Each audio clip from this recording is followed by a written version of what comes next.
Welcome to the second part of our high-yield image review for the USMLE. This is a café au lait spot which can be found either as a single lesion or as multiple lesions in patients with neurofibromatosis type 1 or McEwen-Albright syndrome.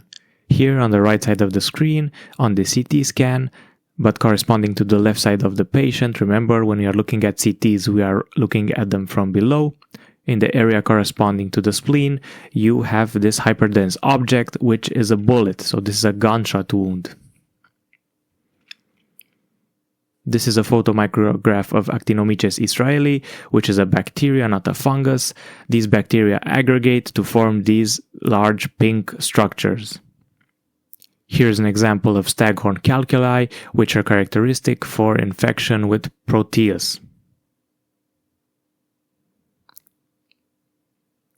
This is an example of Cryptosporidium parvum infection. You can see the small spherules attached to the apical end of the enterocytes. This is characteristic as an infection of late-stage AIDS. This is an example of cellulitis, which is an acute infection of the subcutaneous tissue, which is caused by Streptococcus pyogenes. This is an example of mycosis fungoides, which is a T-cell lymphoma characterized by plaques with a very slow progression, usually on the span of years.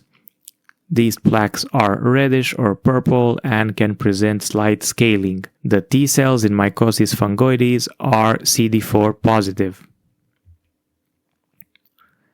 This is an example of hydronephrosis, which is dilation of the pelvic renal system caused by downstream obstruction of urine flow. This is an example of acute respiratory distress syndrome or diffuse alveolar damage.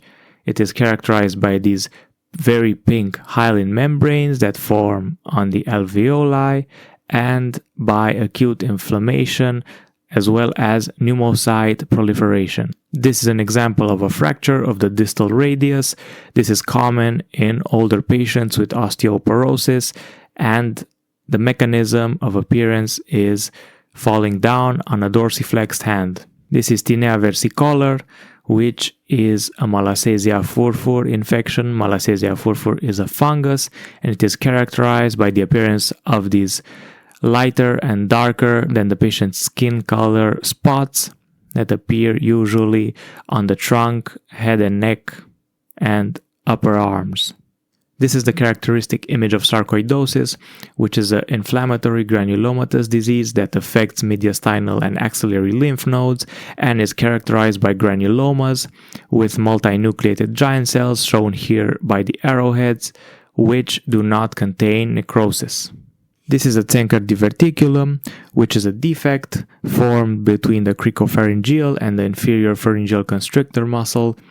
You see here on this barium swallow that the diverticulum still contains contrast after the passage of the contrast from the rest of the esophagus. This is an example of diabetic nephropathy where you have hyaline deposition and mesangial cell proliferation in the glomerulus. In the CT scan, you can see multiple white matter lesions in the periventricular area, which is characteristic for multiple sclerosis. This bone specimen is a good example of osteoporosis, where you can see that the spaces between the bony trabeculae are increased, giving the bone this spongy appearance. Osteoporosis is characteristic in older age, especially in women, and is caused by an imbalance in osteoblastic and osteoclastic activity. Here you can see clear cells arranged in nests. This is a characteristic appearance of kidney clear cell carcinoma. This is a photo of a skin lesion that is asymmetric, inhomogeneous in color, and has infiltrative borders. On a clinical vignette, you might have the information that the lesion is also rapidly growing. So this is a melanoma. This is an example of a bicuspid aortic valve with a characteristic fish mouth appearance.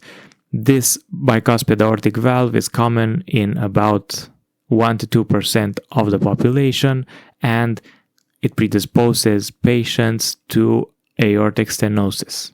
Roseola infantum is an infection with herpes virus type 6 that is found in infants and gives this characteristic macular reddish rash. Thank you very much for watching. Stay tuned for more videos.